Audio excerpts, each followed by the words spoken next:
So I'm about to go on a trip to British Columbia. I'm meeting up with Mark Matthews again, and we've got this whole 9-day trip planned. And I just kind of wanted to take you behind the scenes and kind of go through how I prepare for a trip. So we're going to take a look at, what I'm bringing in terms of drones and gear, and yeah, go from there. So I'm trying to fit everything in this hard shell Pelican case. I usually use this other soft pack by Low Pro, but I kind of wanted something more durable this time around, so I'm using a Apache 3800 Pelican case kind of knockoff from Harbor Freight. 40 bucks, hard shell case that, what I'm looking at right now is a pair of goggles, 2 pairs of goggles, a bunch of my batteries, 16 of them specifically, a RC controller, 3 drones entirely, and then spare parts for those 3 drones, including props, hardware, and things like that. So I am flying exclusively these days with the DJI G3. I think to get the most out of 04, that's kind of my whole motivation behind it. I think it's just, if you're in this line of work, invest in the latest and greatest equipment and make sure that you're getting the most out of all components. I will say that although I am flying G3 as my daily driver, I'm also packing together a G2. Always having backups during the shoot is mission critical, so I always go and pack with the intent of never having to use, but always wanting to have that option there of having a backup. So the worst thing you can do as a professional in this industry is show up at a job and not be able to fly because you were caught unprepared. So double goggles, pretty much you'll notice double everything at least anything that's mission critical. Not to say that every backup piece of equipment is going to be ideal, but it's better to be able to fly than not have the option at all. So my favorite controller to date is the Jumper T20. Unfortunately, I discovered that their quality control is god-awful. I remember taking apart this controller and looking at the innards and just the rat's nest of really delicate wires that are barely soldered on. I went through and modified this to also be internally mounted Crossfire receiver. So this runs both ELRS and Crossfire without any major backpack in the rear.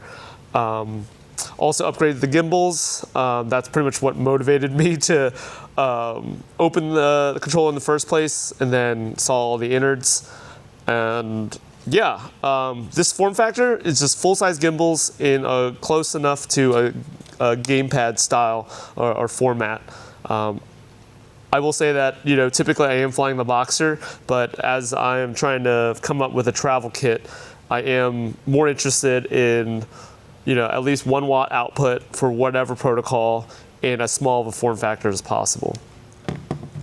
So you might be noticing too is I'm using a lot of these GoPro cases. I'm sure a lot of us FPV guys have them laying around from all the warranty claims that we go through, but tons of them, and it fits the G2 perfectly in there. It can also fit actually no, it does not fit the G3, mainly because of this upper visor part it gets in the way. So again, using more of the GoPro cases. This is a whole pouch dedicated to lipos. Actually, I got a little battery charger checker inside, all my ND filters. I'm currently using a lot of just the clear. I don't actually really run a lot of NDs often in most of my content. It's just using a clear protector so I don't ruin the lens. And I'm pretty much running exclusively the 4S 720 high voltage. And you can buy them officially from Sub 250, but they are technically manufactured by G&B, so you can save a little bit of money buying it directly from the manufacturer. Last time I saw, I think from Sub 250, when you buy 6 of them, I think it comes out to be around $16. I think right now, with current tariff pricing, with these in the States, it's about $20, but G&B, you can buy more at a reasonable rate, but then you're buying it from overseas, and yeah, You have options, but it is a G&B battery, whether you buy the Sub 250 branded or the G&B official. Those are my go-to batteries for the drones we're about to talk over. And that's kind of one of the cool things about the Sub 250 ecosystem is that there's multiple drones that run off the same battery. So whether you're doing a whoop versus a freestyle kind of frame, there's the same battery to be used across the board. Lanyard. Yeah, I choose to fly with lanyard. It's just nice to not have to hold your controller all the time. So I'm bringing in a freestyle frame. It's going to be the Oasis 25. This is just if we're kind of in the open area and more speed is required, which, based on the last couple projects we've done together, there will be instances where this may be handy. So 2.5-inch propellers is kind of the biggest platform I'm bringing. We're flying 03 on this. I haven't really changed this out for 04 yet, but 03 is good enough for a lot of the work that I'm currently doing, and especially for this trip coming up. Yeah, and I'm not running an action camera. I really think that a lot of the work that I'm currently doing, I can, at least with 03 and 04, I don't really need an action camera for the most part. So it just keeps life simple, and going to Canada, keeping everything sub 250, and beyond really than Canada, being able to fly sub 250 is just a lot more chill in terms of rules and laws and things that you'd have to follow. It's just a lot easier with a sub 250 platform.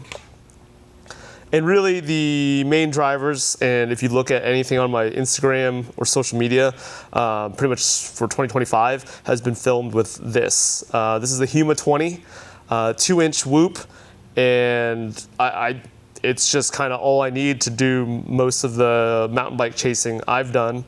And as a rule for FPV, 1 is none, 2 is 1. You always want to at least have a backup drone for anything that's mission critical. Really, I'd run 3 of them, but I think for me, implementing it so that if I destroy 1 drone, I have enough parts to rebuild another, but that will probably most likely force me to tone things down a bit just so that I don't risk damaging yet another drone. And these are both running 04. Again, like 03 was great. It definitely was kind of more on the fence on whether you needed an action camera or not. I think 04 is the first time where it's truly optional, and we haven't even touched 10-bit color with it right now. 03 will do 10-bit coloring, but it's D-Log or D-Cine-alike, while the 04 will do D-Log M. Yeah, I've just been happy with the results I'm getting, and that's what I'm choosing to go forward with. And to finish off the briefcase, pretty much the Huma 20, I've got all the spare hardware, pretty much 2 spare frame kits inside that comes with all the hardware. So if I crack the carbon, well, I already used 1 for the bottom half, but I've got at least 1 more replacement for the bottom and 2 more plates for the top and bottom and all the hardware that comes with it. I save it in this pouch, and I keep the manual diagram so that I know which parts go to which. So just unpack the box and put it in a pouch. Keeps life very simple. This is a bag of just miscellaneous USB cables, whether it's charging, lens cleaners. This is just kind of all my tools in one bag. Just again makes life simple, just to know that everything is one bag. I should probably separate it out more, but for the time being, it's just 1 pouch with a bunch of miscellaneous tools and accessories. And the last bag we have here is pretty much for the Oasis 25. And inside here, I actually have a whole separate frame kit that I bought assembled. That's a, bring your own VTX. So in case I destroy the other Oasis 25, I can pretty much swap parts out and get back up and running pretty quickly. Same deal, all the hardware, all the spare arms, all those parts are in this bag with the assembly manual for referencing all the different bolt measurements. And yeah, at the bare minimum, I get on a plane, I travel somewhere, this is the carry-on. The only thing I'm missing here is a charger, but that's one of the few things that most likely, if something were to happen, you'd be able to pick up somewhere somewhat easily or order somewhere easily, versus a very specific part for a very specific drone frame or design. I think that's something that I'm trying to prepare against, given experiences from previous trips of just being caught without spare parts. So yeah, I think that's in a nutshell of what I'm packing for this upcoming trip to British Columbia. And I'm just gonna start shooting more of this behind the scenes stuff, or talking through all my prep and kind of taking you along with the adventure. I don't know what order any of this is gonna be in, but I'm just shooting and talking through, you know, different things that I'm thinking about as I do this kind of work out there. All right, see you in the next one. See you in the next video bit. I'm just starting, so just figuring out what's gonna work and going from there. Thanks for watching.